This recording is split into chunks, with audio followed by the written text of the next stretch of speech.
Voilà, merci. On va maintenant poursuivre nos travaux de ce matin avec un atelier avec déjà pas mal de questions qui sont posées ce matin. C'est évidemment sur la nature spirituelle de ce qui a été vécu. La question de la lutte contre les abus sexuels n'est pas qu'une question technique, n'est pas que la question de dispositif, même si on l'a vu, c'est au cœur évidemment de l'efficacité, et c'est aussi pour nous dans l'Église une question qui touche au plus profond de ce que nous croyons, de notre foi. Je vous laisse la parole. Merci à nos invités. Merci Eric. Donc effectivement, nous nous retrouvons maintenant pour la relecture spirituelle du chemin parcouru depuis la remise du rapport de la SIAZ et qui essayait peut-être de tenter de savoir à quelle transformation les violences sexuelles appellent l'Église et la société entière.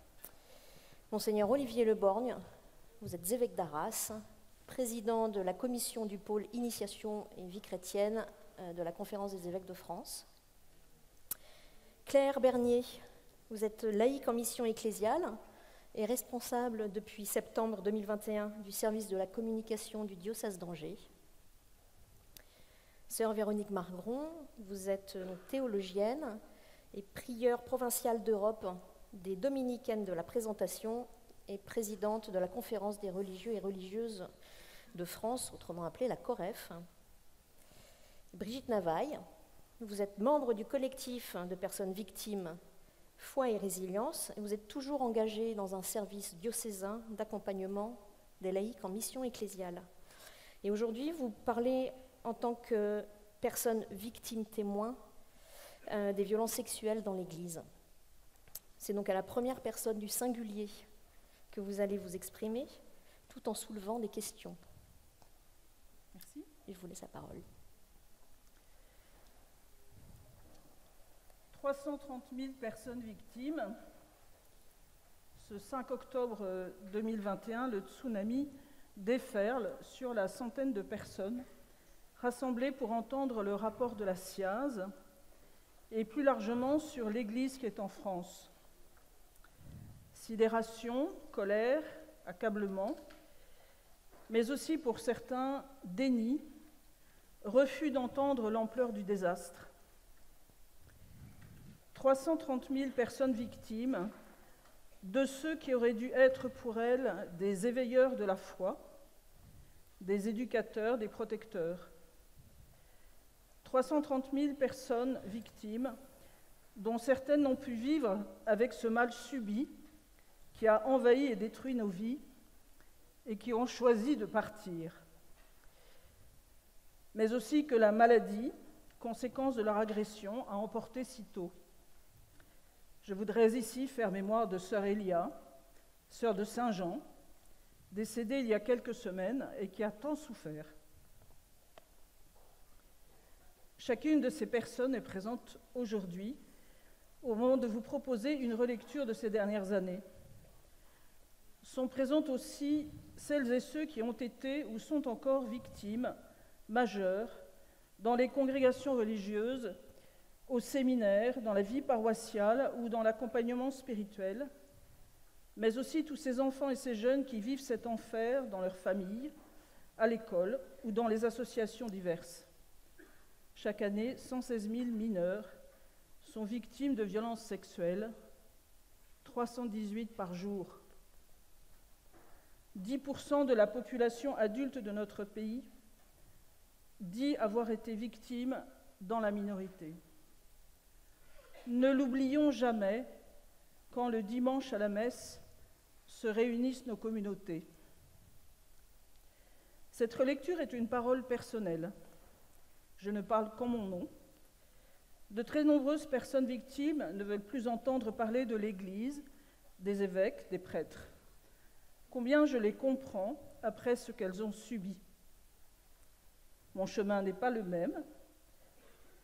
Peut-être parce qu'il y a bien longtemps, autour du feu, un soir, j'ai promis de servir le Christ sans compter, et qu'au bord de la route, un moine m'a tendu la main et a été depuis plus de 50 ans un fidèle soutien dans les moments de détresse. Mon histoire est donc singulière, comme toutes les histoires de vie des personnes victimes. Il y a 6 ans, lorsque je suis allée rencontrer la cellule d'écoute du diocèse, après plus de 50 ans de silence, mais non d'oubli, pour confirmer la parole de 2 autres victimes du même agresseur, nous avions 15 ans, je ne me doutais pas du chemin sur lequel je m'engageais. En premier lieu, je me suis retrouvée au bord d'un gouffre immense qui s'ouvrait devant moi. Par la mise au jour du nombre de personnes victimes de ministres ordonnés dans tous les pays du monde, je prenais conscience que je n'avais pas croisé la route d'une brebis galeuse, mais que le scandale et le mal étaient immenses. Plus encore, j'ai découvert que l'Église, dans laquelle j'ai exercé quasiment toute ma carrière professionnelle, que l'Église savait, des évêques, des vicaires généraux, des prêtres, des communautés, des parents, des magistrats, savaient et n'ont rien fait. Ils ont ignoré, déplacé, couvert, ordonné des séminaristes pédocriminels, maltraité celles et ceux qui osaient parler, et par leur inaction ont laissé des enfants aux mains des pires agresseurs.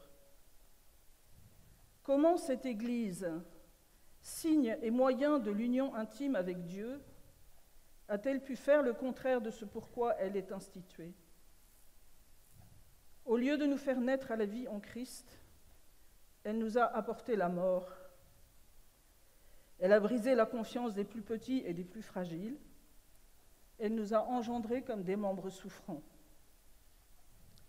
Alors, comme d'autres, et avec d'autres, j'ai pris la parole pour que la vérité nous rende libres, pour que plus jamais de tels crimes ne puissent être commis, pour qu'on n'oublie pas nos histoires singulières, les souffrances que nous avons traversées et que nous traversons encore, pour partager ce savoir expérientiel dont je me serais bien passée, pour que d'autres puissent sortir de ce silence mortifère qui les emprisonne depuis si longtemps.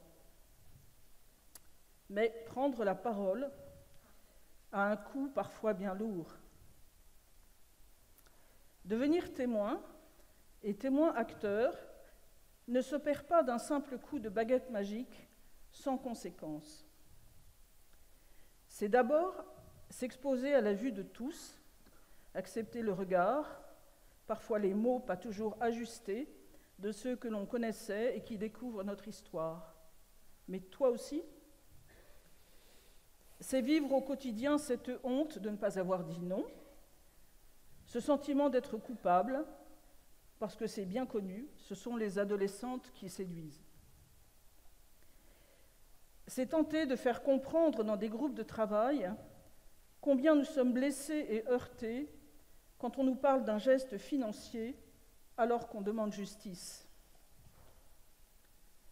C'est entrer en dialogue, parfois rude et désespérant, avec les évêques, pour aider à la prise de conscience de ce que nous avons subi, des manquements des responsables, et mettre en œuvre les changements nécessaires.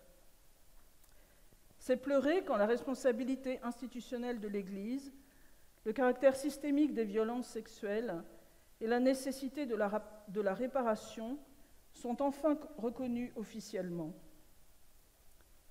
C'est se réjouir de la transformation physique qui s'est opérée chez une personne victime à l'issue de son chemin de reconnaissance et de réparation avec l'INIR. C'est écouter presque chaque jour des histoires plus terribles les unes que les autres et en perdre parfois le sommeil. C'est être en colère quand on découvre dans une congrégation religieuse que les 40 sœurs exclostrées sont des victimes d'abus spirituels et de violences sexuelles commises par les prêtres de la congrégation. C'est à chaque nouvelle affaire mesurer l'horreur de ce que l'on a fait subir à des personnes vulnérables, toucher le mal absolu et revivre son propre traumatisme.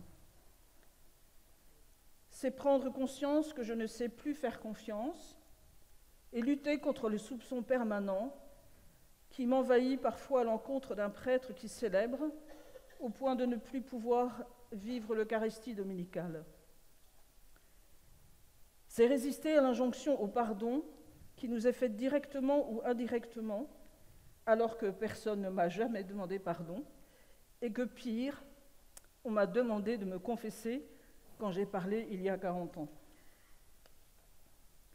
C'est bien souvent être habité par la colère, devant l'inertie, les scénarios qui se répètent, les mécanismes de protection des auteurs, le déni, les non-prises de décision, les absences de signalement à la justice, les hésitations ou les pas en arrière. C'est entrer dans un chemin de réparation par la recherche théologique pour comprendre comment on en est arrivé là.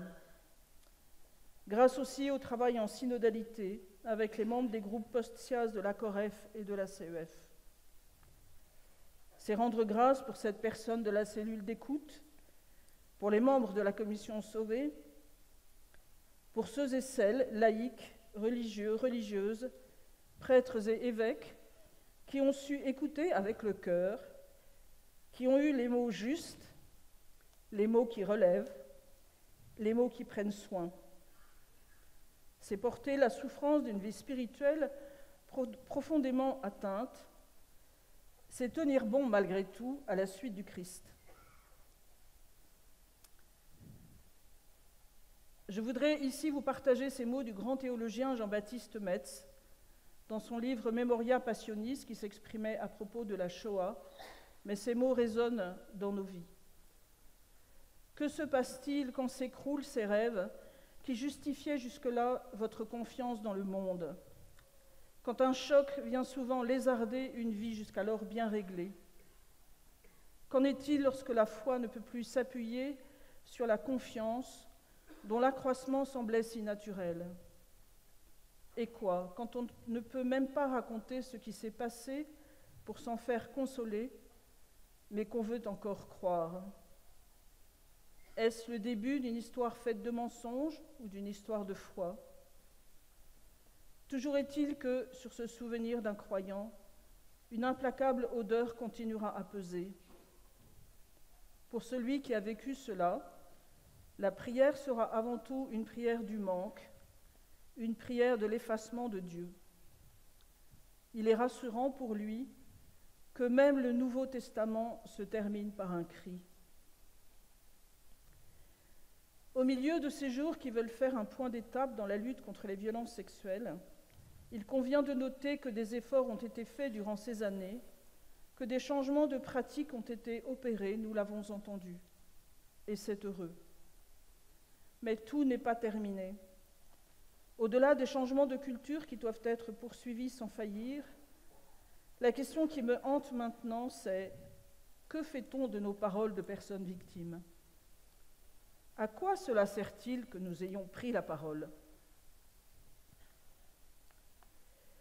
Comme le notait le père Thomas Poussier dans son excellente tribune, la tentation de tourner la page est grande dans les communautés paroissiales.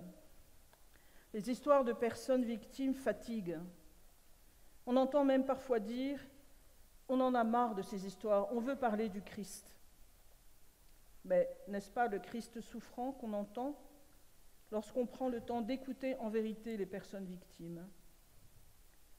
Comme les personnes en précarité, dont elles partagent bien souvent l'impossibilité de parler, la solitude, le silence, le déni de la capacité à être sujet, ne nous parle-t-elle pas de ce Dieu qui s'est humilié et est devenu objet de dérision? Nous ne sommes pas des pages que l'on tourne. Bien sûr, il n'est pas question de raconter sans cesse les horreurs que nous avons subies. D'ailleurs, vient un temps où cela nous est de plus en plus difficile. Il y a quelque temps, il a été demandé à un groupe de travail constitué d'une majorité de personnes victimes d'écrire ce que nous apportons à l'Église. Je ne sais pas si nous sommes les mieux placés pour répondre à cette demande, mais c'est une question extrêmement intéressante qui mérite que chaque communauté, chaque groupe, chaque théologien, chaque personne cherche à y répondre. Étienne Grieux, dans son livre « Un Dieu qui ne compte pas », indiquait à propos des personnes en précarité L'urgence pastorale première, c'est de chercher les chemins par lesquels les voix de ceux qui ne comptent pas puissent être appelées et entendues. On pourrait reprendre ces mots pour les personnes victimes. Alors, pour terminer, je voudrais vous livrer quelques-unes de mes questions. Qu'est-ce que cela change dans notre vie ecclésiale que des personnes victimes aient parlé? Comment, dans nos communautés, nos paroisses, nos familles, entendons-nous cette parole? Savons-nous écouter en profondeur ce qui se cache derrière les mots? Nous laisser déplacer par ce qu'elles disent? Acceptons-nous d'entendre leur malaise devant certaines situations dont elles perçoivent qu'elles ne sont pas ajustées? À quelle conversion sommes-nous appelés dans nos manières d'être en relation les uns avec les autres, quelles que soient nos missions, nos fonctions, nos états de vie, notre genre? Est-ce que cela change notre manière de prier, de lire la parole de Dieu, de faire de la théologie ou de la catéchèse? Comment habitons-nous les mots que nous disons si souvent sans bien y réfléchir? La toute-puissance de Dieu, la paternité divine ou ministérielle, la compassion, la place des pauvres. Comment parlons-nous de la famille, du corps, de la sexualité, des violences sexuelles faites aux femmes et aux enfants, en particulier dans les familles? Quelle place dans nos communautés pour les personnes victimes qui sont ignorées, mises à distance et qui doivent toujours se justifier ou se conformer au modèle de la bonne victime qui pardonne et qui est résiliente? Quelle place pour les plus fragiles, les plus pauvres, les non-conformes? Si cela ne change rien, si la vie reprend son cours comme si de rien n'était, si la page se tourne, alors notre parole aura été vaine. À l'heure où nous sommes invités à être des pèlerins de l'espérance, ne baissons pas les bras, gardons courageusement le cap des changements nécessaires, ne cessons pas d'entendre les cris des plus vulnérables et des plus pauvres. Laissons résonner aussi ce que nous dit la parole de Dieu. Rejetant son manteau, Bartimée se leva d'un bond et il vint vers Jésus. S'adressant à lui, Jésus lui dit: « Que veux-tu que je fasse pour toi ?» L'aveugle lui répondit: « Rabouni, que je retrouve la vue. » Jésus dit: « Va, ta foi t'a sauvé. » Aussitôt, il retrouva la vue et il suivait Jésus sur le chemin.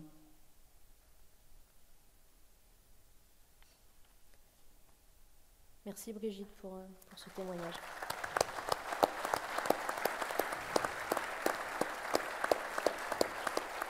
Sophie, excusez-moi, juste avant de vous laisser continuer, je voulais juste rappeler, parce que j'ai oublié de le faire tout à l'heure, qu'il y a des écoutants qui sont à votre disposition si vous avez envie de parler, d'être épaulé, accompagné. Peut-être pour vous aider aussi, si vous avez envie de prendre la parole plus tard, vous avez peut-être envie de pouvoir vous exprimer auprès d'une première personne. Elles sont à votre disposition, enfin ils et elles sont à votre disposition et n'hésitez pas. Merci.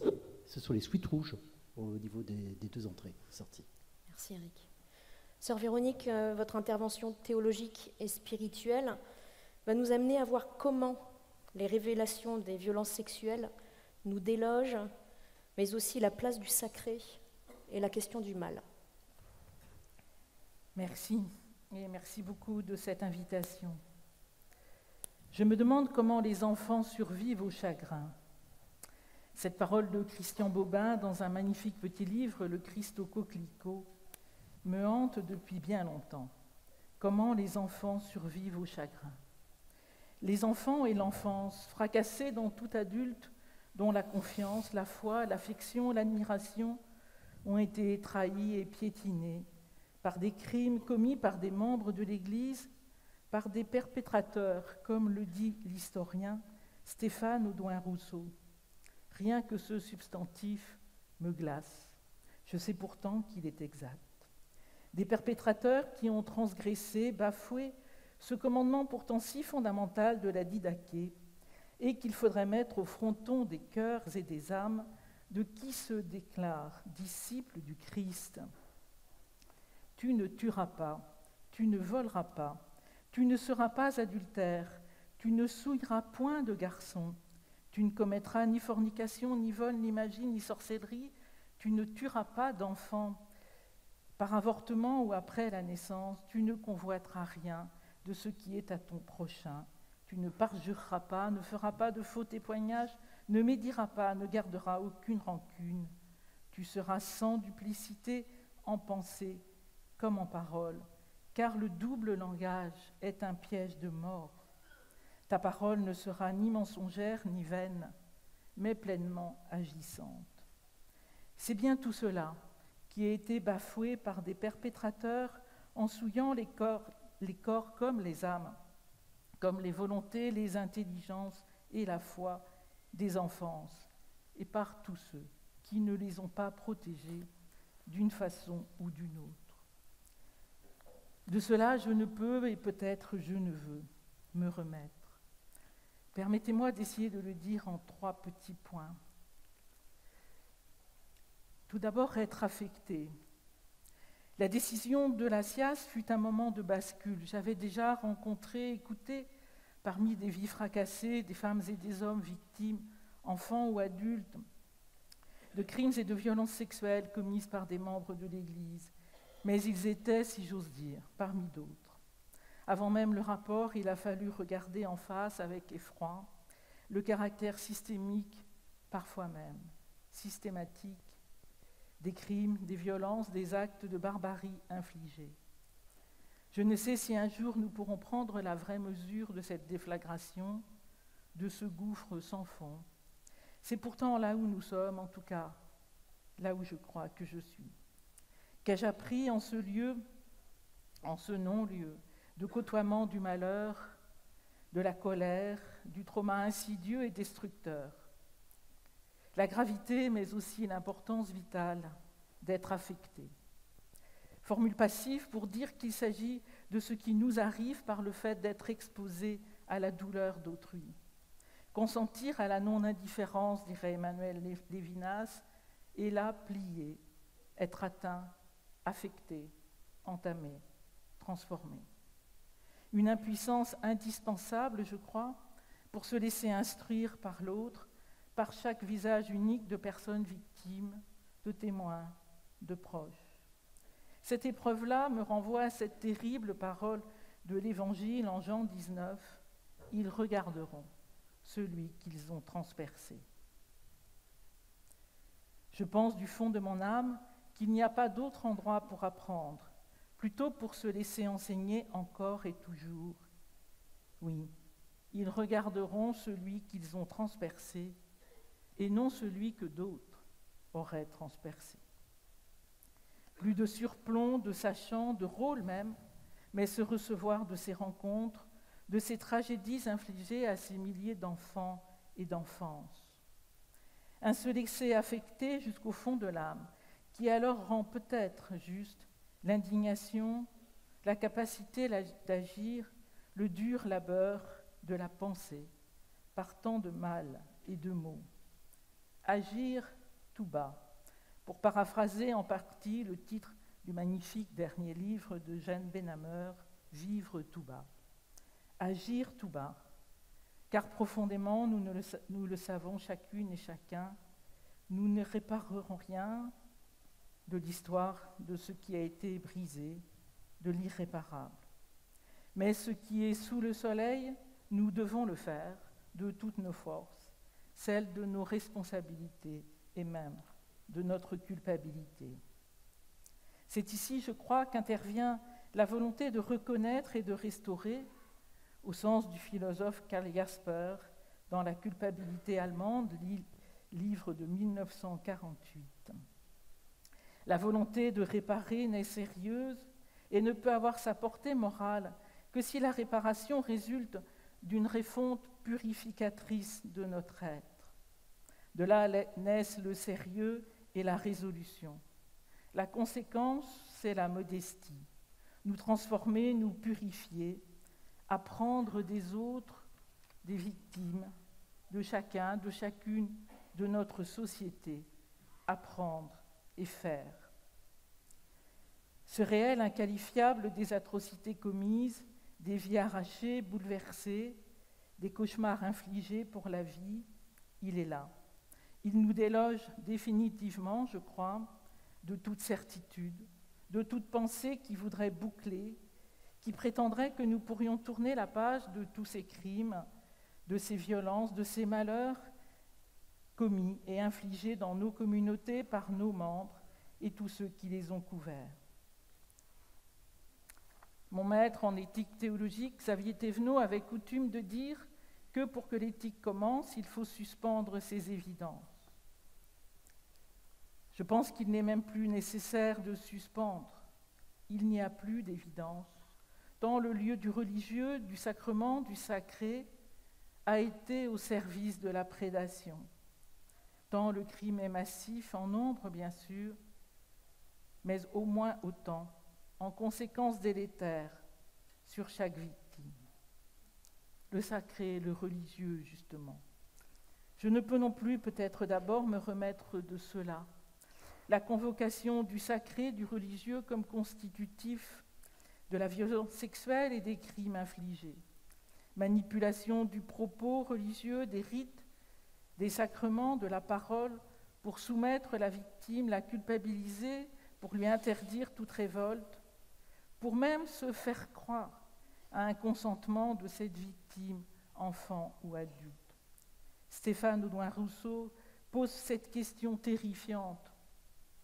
Le dévoiement du sacré, du religieux, en se liant intimement à la perpétration, ne vient-il pas accroître la jouissance du perpétrateur lui-même? Dans de nombreuses écoutes de victimes, j'ai entendu cela.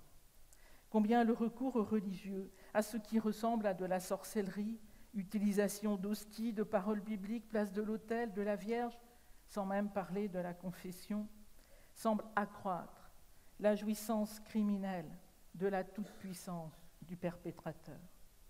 Il faudrait aussi ici évoquer la place de l'enfer, du diable, qui vient sceller définitivement l'enfermement des victimes. Mais que se passe-t-il? Que s'est-il passé? L'obligation désormais de revisiter l'ensemble de notre théologie, du corpus biblique, mais aussi et d'abord de nos représentations de Dieu, de la religion, des femmes et des hommes de Dieu que nous prétendons être, à l'aune de ces crimes et de ces malheurs imposés. Et là, nous ne sommes, je crois, qu'au début de ce labeur de descente, de dépouillement, de kénose, pour rendre à la foi, à la parole de Dieu, à nos rites, leur force de vie pleine, en faveur de la reconnaissance de chacun comme un enfant digne, comme un fils et une fille d'un Dieu qui fait vivre et qui rend libre, et non plus pour faire mourir, posséder. Aujourd'hui, tentant de regarder toute cette désolation en face, sans euphémisme ni déni, peut-être sommes-nous comme ces femmes qui voient le corps de l'être aimé mis au tombeau et tout s'écroule de ce qu'elles ont cru. Et pourtant, elles vont rester là. Nous sommes là, devant le tombeau de toute certitude, à la porte des enfers où tant de victimes furent précipitées. Là, envers écoutant tout, il faut penser, pas seul, pas sans les personnes victimes, pas sans d'autres compétences ailleurs que dans nos sciences habituelles, mais du côté aussi de la littérature, des sciences humaines et sociales. Enfin, le mal, si j'ose dire. Question du fond des âges, depuis ce chapitre 3 de la Genèse. Le mal radical autant que banal, et ainsi cette intrication aussi scandaleuse que mystérieuse entre le mal agir et le souffrir. Car sans le mal agir, et pas seulement des fauteurs, mais bien de tout un monde autour, il n'y aurait pas le souffrir dont nous parlons ces 2 jours. Un mal comme un sans fond, le souffrir des victimes vient du mal agir des bourreaux et de leurs complices actifs ou passifs. Ce que nous vivons tous les jours avec les révélations des atrocités vécues, des perversions des prévaricateurs, c'est que l'origine du mal nous échappe et nous échappera toujours. Si la question du pourquoi est toujours légitime et même indispensable de la part des victimes, de leurs proches, le risque est de penser qu'il y aurait une réponse simple, la folie, la maladie, la perversion de ces hommes, le diable, voire bien pire parfois laisser entendre que la victime elle-même a été le vecteur de la tentation. Autant d'impasses pour relativiser le mal. Nous avons aussi eu cette folie explicative de mettre sur un plateau de balance le bien et le mal, comme si le bien supposé ou réellement accompli par un homme, une institution, pouvait contrebalancer le mal commis, les victimes étant alors dans une balance bénéfice-risque qui glace le sang, autant que l'âme et l'intelligence. Car voilà, le mal est toujours total. Celui fait à un enfant, à un humain, à la confiance à la fois au corps, à l'âme. Il ne peut être rendu relatif par rien, tel un poison létal. La place ici de la foi est bien que nous portions cette question du pourquoi. La portée de la Genèse à l'Apocalypse en passant par cette heure de la nuit, mon Dieu, pourquoi? La porter et non la résoudre, la porter comme le Christ la prend sur lui en cette heure. La porter, c'est entendre ce qu'affirme Ricoeur alors que son fils vient de se suicider.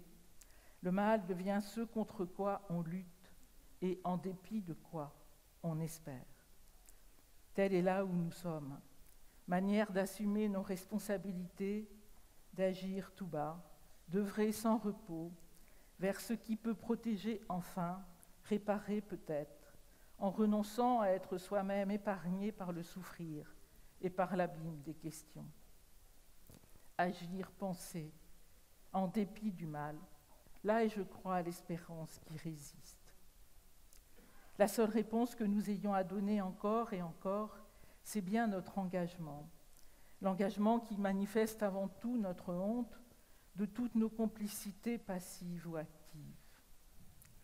Face à la démesure du souffrir, ne peut répondre jamais à la hauteur du souffrir et de son injustice foncière que la persévérance, modeste mais acharnée, de l'engagement et de l'action.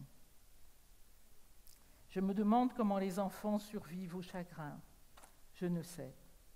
Mais ces enfants et ces enfances demandent avec larmes et sang à pouvoir vivre suffisamment restaurés avec cette plaie qui demeure vive.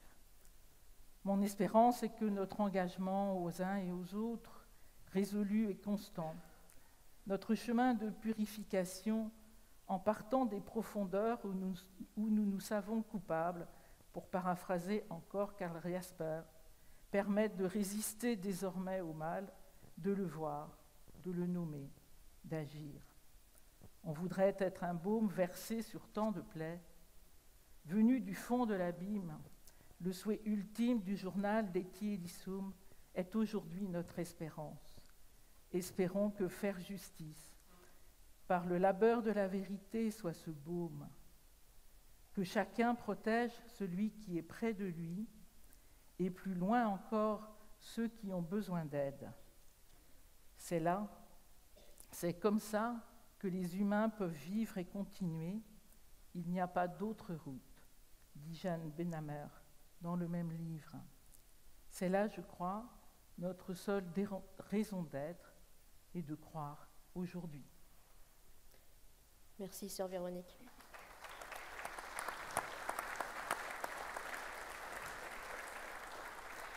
Claire, je me tourne vers vous maintenant. Votre prise de parole est celle d'une communicante, mais aussi celle d'une femme laïque en mission ecclésiale et qui a une responsabilité diocésaine. Merci Sophie. Si j'ai accepté cet exercice difficile, c'est pour deux raisons. La première est que j'ai trouvé que cette session était importante, signifiante. Et je veux remercier ici ceux qui l'ont initiée, voulue et préparée.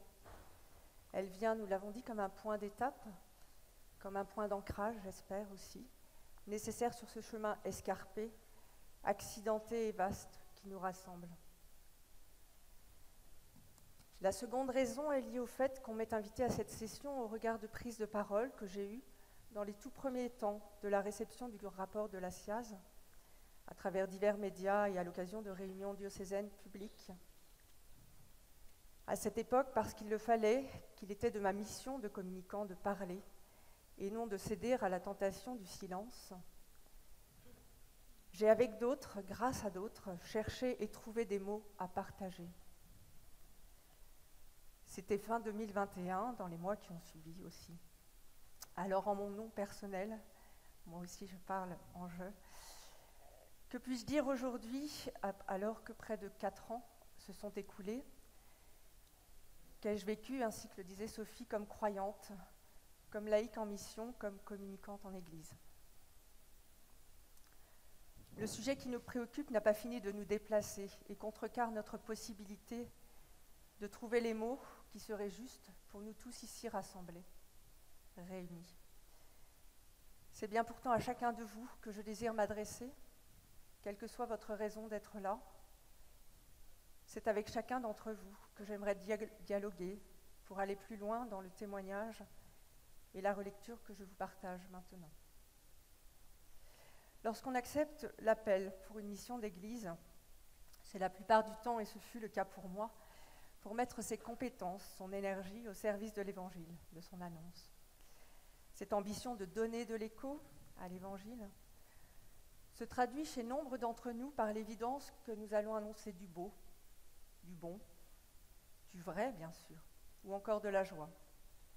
Et nous trouvons là un véritable moteur. En tout cas, telle était ma naïveté, je venais contribuer à diffuser la joie de l'Évangile. Et d'ailleurs, avais-je pensé sérieusement que ce qui était vrai dans la vie de notre Église puisse n'être ni beau, ni bon, ni joyeux. Que des faits avérés soient même contraires à l'Évangile. Pourtant, ce fut le cas dès mon engagement. Humainement, la succession des drames dévoilés, le fait d'entendre et de rencontrer des personnes victimes, m'a révélé un peuple de souffrants dont j'ignorais tout jusqu'à la possibilité qu'il existe. Des personnes, des enfants, ont vécu ces drames parce qu'ils ont rencontré le chemin de notre Église. Oui, au fil des révélations, c'est tout un peuple qui m'est apparu, émergeant de ténèbres qui le tenaient invisible. J'ai découvert un monde dont j'ignorais tout. J'ai compris il y a peu de temps qu'en réalité c'était la seconde fois que je faisais cette expérience, de découvrir un monde insoupçonné. Maman d'une jeune fille trisomique âgée de 19 ans, j'ai par elle, par son handicap, sa scolarité hors des sentiers battus, par ses amitiés aussi, découvert un peuple de souffrants, de résilients, de personnes à la dignité si souvent bafouée, de personnes d'une humanité qui nous rend plus humains, je ne sais pas le dire autrement, quand on a la possibilité de l'écouter, de tisser des liens, d'emprunter un chemin commun. Voilà donc cette première expérience décisive que j'ai vécue lorsque vous, personne victime, avez eu le courage de prendre parole. Lorsque vous, personne de la SIAZ, nous avez remis votre travail. Moi qui suis toujours marquée par les paroles de Jésus qui relèvent et redonnent vie à ceux qu'il rencontre, j'ai vu un peuple se lever malgré tout, un peuple témoigner que la vie pourrait l'emporter sur le mal subi, à condition, bien sûr, de trouver des espaces, des personnes qui écoutent, qui dialoguent, relèvent, accompagnent, proposent une fraternité au long cours et tant d'autres choses encore. Alors découvrir un tel océan de souffrance au sein de notre Église, du fait de membres de l'Église, comment vivre cela quand on est laïque en mission ecclésiale? Comment porter ce manteau de l'Église devenu si lourd? Eh bien, cela ne va pas de soi. Il faut puiser plus profond pour renoncer à quitter la barque, malgré la blessure et la honte. La colère aussi. Revisiter sa foi, sa théologie. Accepter de vaciller, devenir tout d'un coup plus adulte dans son lien à l'Église et plus vulnérable, parce que plus conscient de la réalité. Comme communicants, cette crise nous touche comme aucune autre. Plus aucune certitude ne tient, disait sœur Véronique. Cette crise balaie évidemment tous nos savoir-faire bien huilés, déjoue nos empressements habituels à élaborer des plans de communication, ne nous laisse pas indemnes sur le plan personnel. Chaque fois qu'il faut écarter les sirènes de toutes parts, qui invitent à se taire ou à faire le gros dos, et elles ne manquent pas. Chaque fois qu'il faut chercher les mots pour les porter, les chercher puis les porter, c'est décider de se donner davantage, d'entrer davantage dans le don que le Christ a fait de lui-même, dans sa livraison, oserais-je dire. Et cela n'est possible, sensé, que parce que c'est en donnant sa vie que le Christ a vaincu le mal, que parce que Dieu a fait cette promesse d'être avec nous pour mener le combat. Il s'agit en fait de laisser place au mystère de la croix, dans l'acte de communiquer. Car concrètement, comprendre que c'est l'histoire de mon Église, la nôtre, aux prises avec un mal qui la ronge, qui l'habite, qui ruine des vies, cela passe par des nuits blanches, par du découragement et du combat, de la prière et de l'imploration. La joie de servir l'Église prend un tour nouveau. Alors soyons clairs, si la croix est présente dans ma mission, ma difficulté n'est rien auprès de celle des personnes victimes. Là où j'ai la liberté de prendre de la distance, de voguer vers d'autres lieux, les souffrances inscrites et la trahison subie dans le corps de chaque ou l'esprit, dans le corps de chaque personne victime ne peut être éradiquée. Mais chaque fois qu'une affaire surgit, que des victimes témoignent, c'est le même effroi face aux dignités bafouées, face à notre dignité bafouée. C'est le même effroi qui nous étreint et cela ne doit pas changer. S'habituer à la violence est une violence supplémentaire. La communication n'est pas un exercice solitaire. Mais dans ces moments où il faut combattre le mal à la place qui est la nôtre, le compagnon ultime est bien le Christ crucifié, aujourd'hui ressuscité. Accomplir une mission technique, ici communiquer avec clarté et droiture, c'est aussi prier le ressuscité pour tous, sans en oublier aucun. Parce que le Christ est blessé par ses actes, c'est toute l'Église qui est blessée. Alors oui, prier seul, prier ensemble, la prière commune est essentielle. Se soutenir les uns les autres, échanger comme nous le faisons aujourd'hui, c'est le cœur de l'Église, le cœur des baptisés qui s'unit au corps du Christ. Oui, la prière et la fraternité, deux essentiels pour maintenir et servir la vérité. Notre mission de baptisés et de communicants reste et restera l'annonce du beau, du bon, du bien et de la joie, car ils existent. Nous l'entendions ce matin, tant de baptisés, qu'ils soient prêtres religieux, religieuses, diacres, tant de laïcs sont restés fidèles à leur engagement. Il faut aussi parler d'eux. Il faut aussi les soutenir, comprendre leurs souffrances face aux dérives de leurs frères et sœurs, tout en gardant première la mission d'écouter et de soutenir les personnes victimes. Notre mission est et sera toujours difficile. Comment ne pas être, pardonnez-moi le mot, vrillé lorsque la parole d'une personne victime, d'un évêque, d'un enfant, de quiconque en fait, est instrumentalisée. Au fond, quand le mensonge, quand la parole tordue parvient à s'immiscer. L'Écriture nous met en garde dès le livre de la Genèse et de manière constante au long des textes bibliques. Et pourtant, malgré toutes les catastrophes qu'il y a eu en la matière, je crois que la communication de l'Église est un service de la vérité, qu'elle peut être une contribution à cheminer avec l'irréparé et prévenir d'un oubli qui laisserait le champ libre au tragique. Elle a bien sûr à travailler en ce sens. Merci, Madame, pour votre intervention ce matin. Je suis évidemment avec vous. Il faut que cette communication d'Église soit plus proactive, qu'elle avance en ce sens, évidemment. Je le partageais en démarrant mon propos.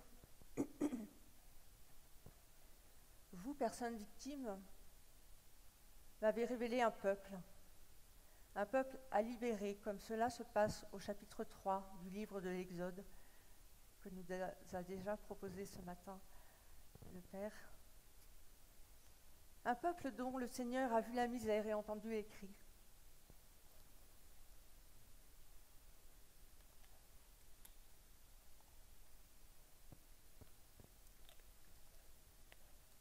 Relisant alors ce passage, je suis frappée de lire que Moïse, pour faire court, est d'emblée prêt à faire un détour pour aller voir quelque chose d'extraordinaire, ce buisson qui ne se consume pas. Il se montre en revanche plus réticent à retourner sur ses pas pour aller libérer ce peuple. « Seigneur, qui suis-je » interroge-t-il. « Je suis avec toi » répond le Seigneur. Personnellement, j'ai besoin de lire, de méditer ce passage pour faire barrage aux dérobades qui nous guettent toujours quand il s'agit de revenir sur ses pas, de regarder les souffrances, d'entendre les cris des personnes victimes, de regarder les agissements de leurs bourreaux, les errements du peuple de pécheurs que nous sommes. Même si c'est ultimement pour empêcher ce qui détruit la vie, des vies. Lourdes est la cité des miracles. Ma prière est qu'à la tentation de la dérobade, parfois nourrie par la peur pour notre réputation, pour notre image, mais aussi et surtout par la violence et les souffrances que nous découvrons, par ce mal subi, que nous puissions répondre par le décentrement, l'ouverture et la compassion. Puissions-nous consentir, est-ce là mon espérance, continuer à consentir à cet émondage qu'exerce votre parole, la parole des personnes victimes, vulnérables, la parole des enfants, des fragiles, des souffrants, des pauvres, disait l'Évangile. Consentir à l'émondage qui s'opère par nos paroles partagées. Cela nous fait grandir ensemble sur le chemin, ce chemin de justice, de vérité, de vie, à la suite du Christ. Merci Claire. Merci.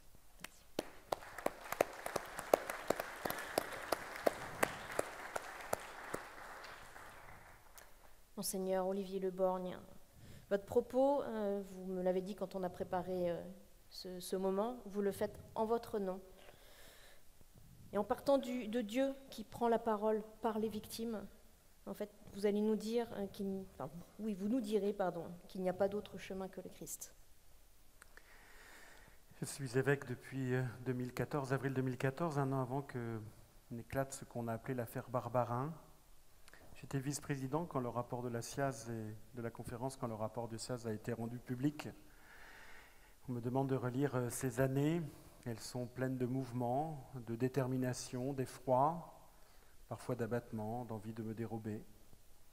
J'ai essayé de relire ces années. Je vous partage une relecture en 6 points.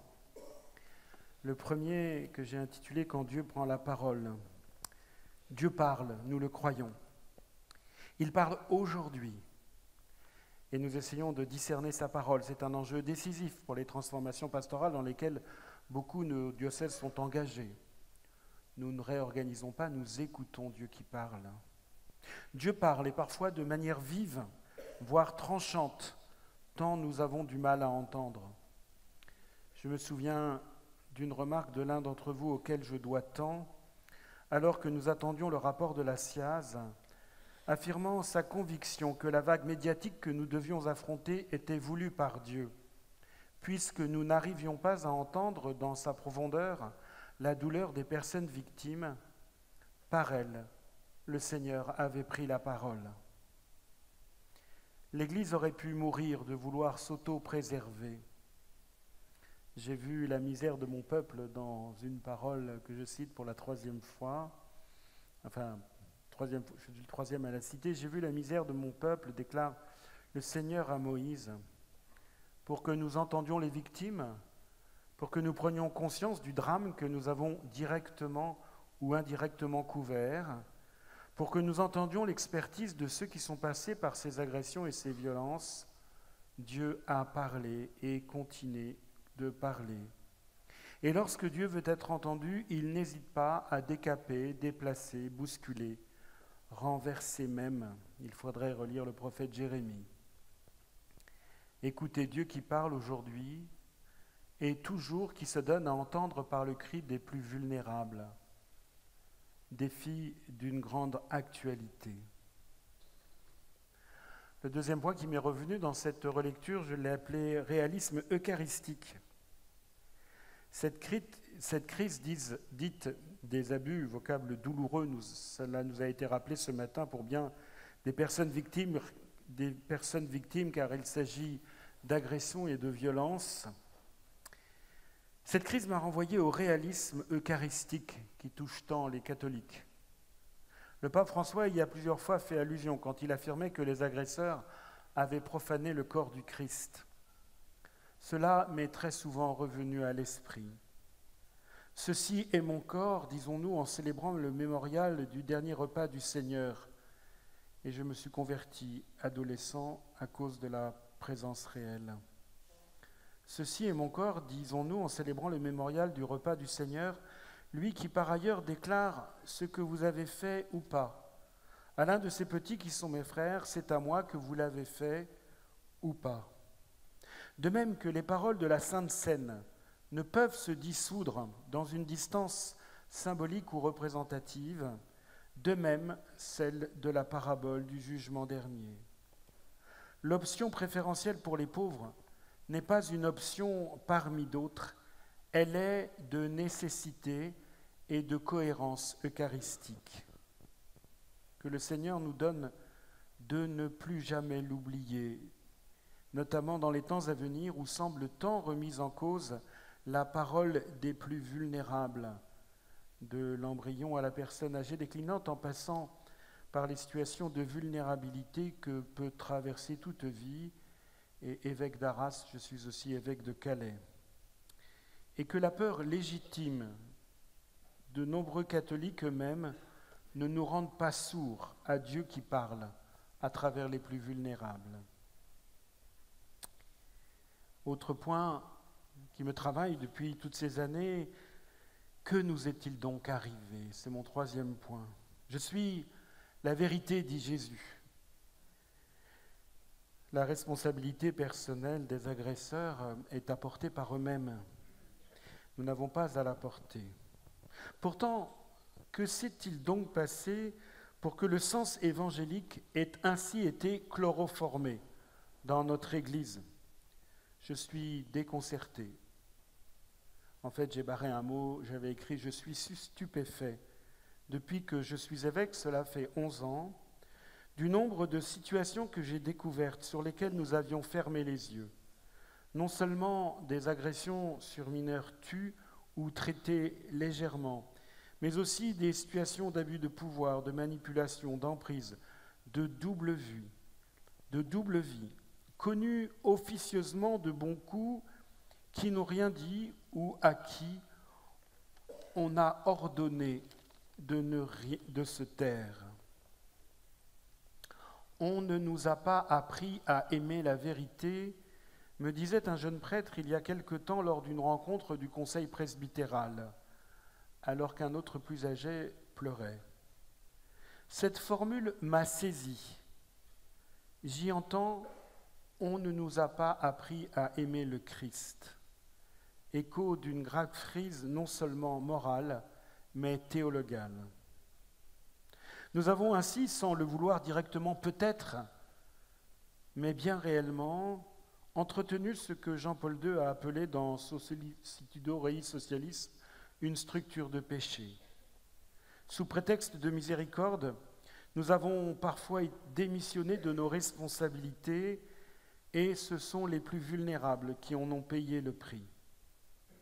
La crise que nous traversons est aussi une crise de la correction fraternelle qu'il nous faut réapprendre dans sa délicatesse, certes, mais plus encore dans sa force évangélique. La confusion est toujours source de violence. La démission de la vérité est toujours une abdication de la charité. Il nous faut sortir tous de la culture des petits arrangements entre amis, car nous le savons, ce sont toujours les plus démunis qui en payent le prix. Je me souviens d'une personne victime particulièrement agressive, ce n'était pas facile, qui me disait, en parlant de son agresseur, « Je ne veux pas sa mort, je veux son salut ». Cela a profondément marqué mon ministère épiscopal et ma manière d'essayer d'accompagner ceux qui me sont confiés, à commencer par des prêtres qui parfois sont dans le déni de leur situation. Le Seigneur nous appelle à rétablir une culture de la charité dans la vérité à laquelle tous ont droit, les victimes en premier lieu, mais vous et moi tout autant, afin que nous ne nous installions jamais dans le genre de confusion qui ont provoqué tant de dégâts. Nous sommes tous des frères et sœurs donnés les uns aux autres par le Seigneur pour devenir son Église, signe de salut et témoin d'espérance au cœur du monde. Le 4e point tourne autour de la croix, dépouillement et espérance. Cette situation nous a dépouillés et continue de le faire. Nous avons pris des coups et cela a été parfois très dur. Tout évêque que nous sommes, nous avons nos limites et nos fragilités.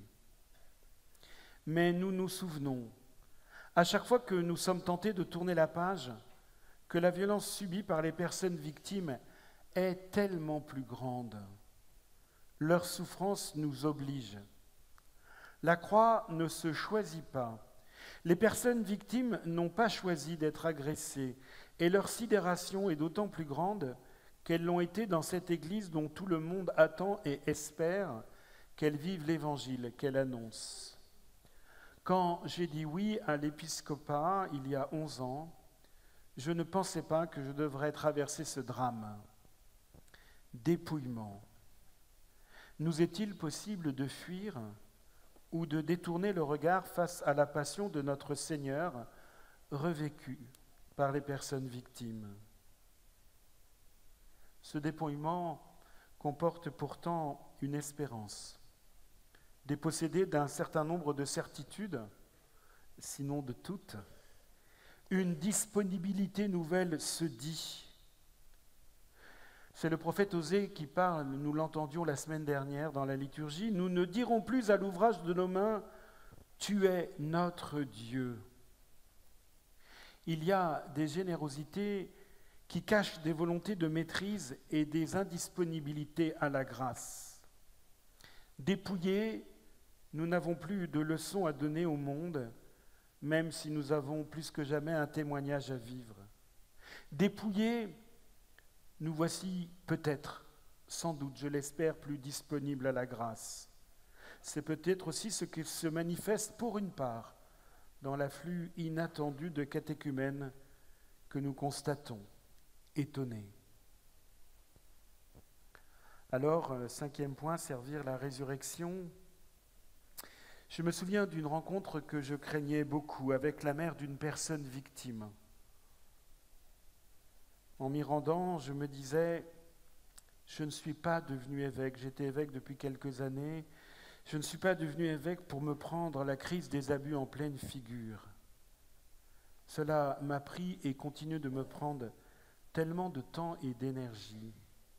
Et je pensais il y aurait tant d'autres choses à faire pour annoncer l'Évangile. La rencontre a lieu, une mère qui se sentait coupable, responsable de n'avoir rien vu, culpabilité destructrice.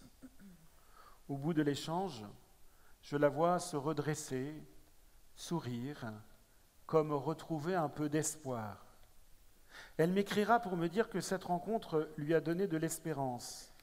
Elle m'écrira de nouveau 1 an après pour me dire que les démarches avec l'INIR ont permis à son fils de se redresser et de choisir à nouveau la vie. Tout n'était pas réglé, mais la vie frappait de nouveau à la porte. J'ai compris, alors, dès notre première rencontre, que j'avais bien été ordonné évêque pour cela, servir la vie qui regagne du terrain dans des histoires de mort, aider autant que je le peux, avec détermination et très chastement en même temps, servir, aider des personnes à se relever, à regarder à nouveau vers l'avenir. Travail de résurrection qui est l'œuvre de la grâce, mais que nous sommes appelés à servir. Lutter contre les violences et les agressions dans l'Église, un travail dur et ingrat peut-être, mais qui nous inscrit résolument dans la dynamique pascale. Alors, pour en conclure, 6e point, entrer dans la kénose du Christ. C'est pourquoi ces réflexions m'amènent, cette relecture de ces années m'amène à la conviction suivante. Il me paraît impossible de baisser la garde ou de penser que nous pourrions tourner la page. Il me semble que nous avons avancé, que nous essayons de prendre les moyens de ne plus être seulement sous l'urgence, mais de mettre en place un travail de fond pour changer de culture. Je dis de ce point de vue ma gratitude à ceux qui ont permis cela, à la présidence actuelle, au CPLP, à toutes les personnes victimes qui acceptent de travailler avec nous, de nous partager leur expertise, à tous les membres de nos cellules d'écoute, de nos délégués prévention, et j'en oublie tant. Notre Dieu se révèle fondamentalement comme le Seigneur de la kénose, et c'est par la kénose qu'il nous révèle qui il est. Lui, de condition divine, Philippiens 2, ne retint pas jalousement le rang qu'il égalait à Dieu, mais il s'est vidé de lui-même, prenant la condition de serviteur. Son Église ne peut pas prendre d'autre chemin.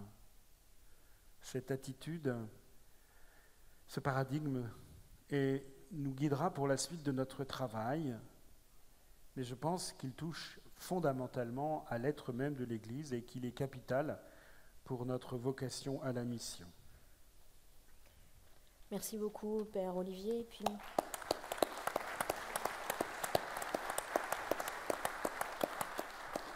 Merci à chacune et à chacun pour ces partages personnels. Je me tourne vers Éric, qui est maître du temps, probablement un peu débordé. Je ne maîtrise plus grand-chose, là. Je vous l'avais dit ce matin, le temps sera de notre ennemi. Pour pouvoir quand même garder un minimum les temps qui seront à suivre, on va quand même s'accorder un temps de je crois, 20 minutes d'échange sur cet atelier. Puis après ça, je vais vous demander d'aller très très vite en atelier pour que ce temps d'atelier puisse aussi se faire, parce qu'on a d'autres rendez-vous derrière. On peut se retrouver à 18h pour la messe, et puis ensuite enchaîner, parce qu'il y a le spectacle de Lévis Savignac à 18h25. Donc vous voyez, il ne faudra pas traîner en route. Un grand merci, puis surtout la parole est à vous. Un grand merci d'abord pour la qualité de vos interventions. Je crois qu'on est aussi au cœur du sujet, beaucoup moins technique, mais voilà, c'est pleinement ce que nous vivons.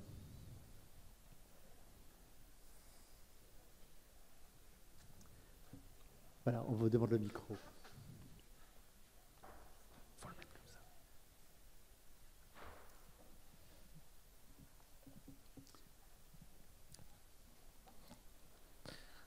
Bonjour à tous, je m'appelle Michel Tréhard.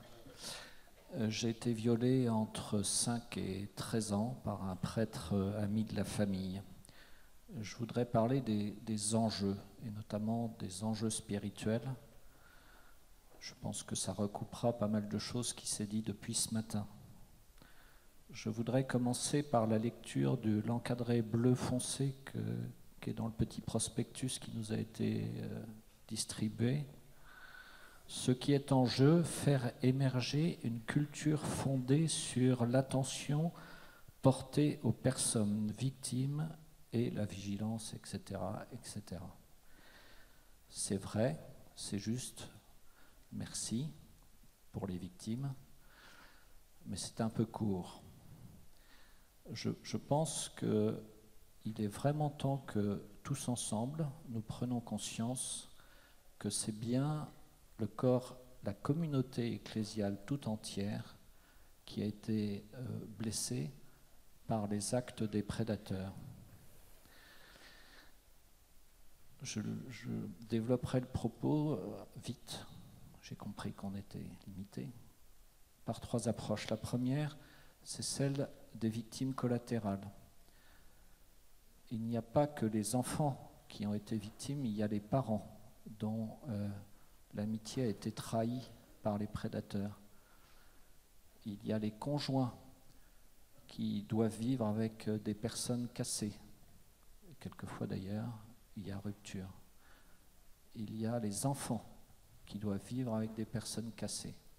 C'est donc toute la famille des victimes qui est en fait elle aussi victime. Et si nous croyons comme Jean-Paul II que la famille est la petite cellule de l'Église, la cellule la plus petite de l'Église, la petite Église, et que nous réalisons que la grande Église n'est que la somme de ces petites Églises, c'est bien l'Église dans son ensemble qui a été abîmée par les actes des prédateurs.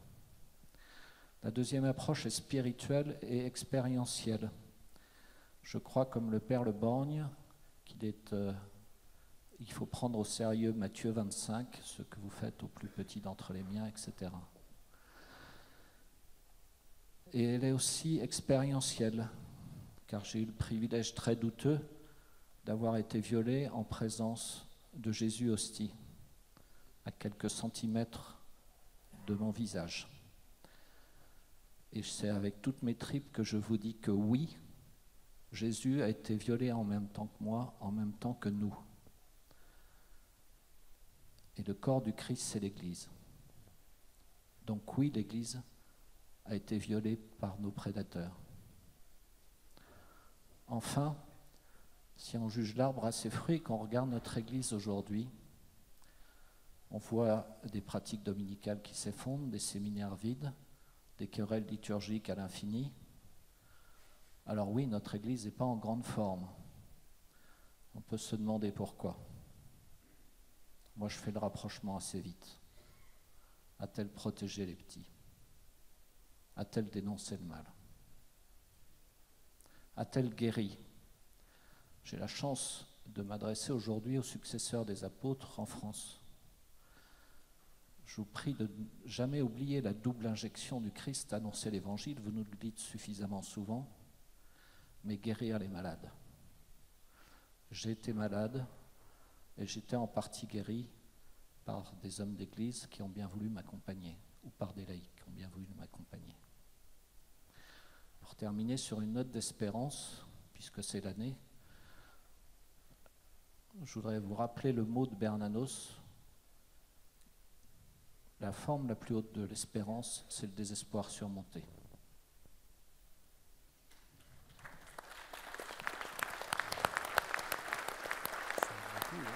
Merci beaucoup. Entre-temps, il y a eu recalcul des temps. On va prendre malheureusement qu'une intervention. Je vous donne la parole, madame. Merci beaucoup. Je suis Cécile Cordelier, la responsable de la cellule d'écoute du diocèse de Besançon.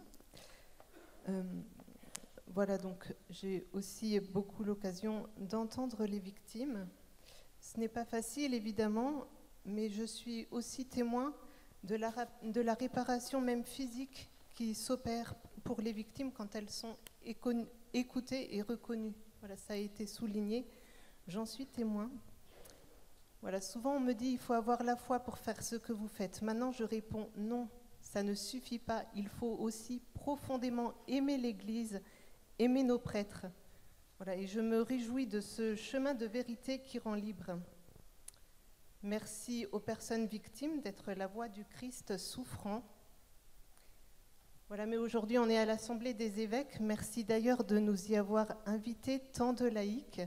J'aimerais en profiter pour m'adresser à nos évêques. Alors merci mes seigneurs pour le soin que vous apportez à l'accompagnement des victimes dans chacun de nos diocèses.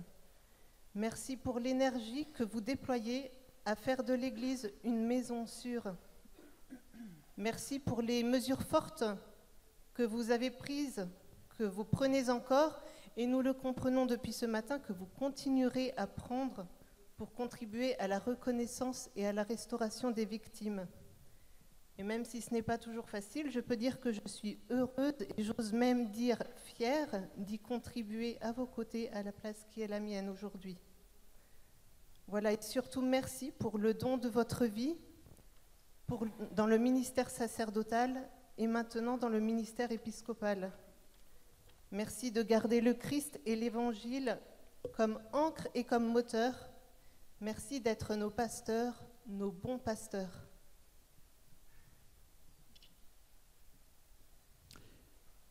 Merci beaucoup.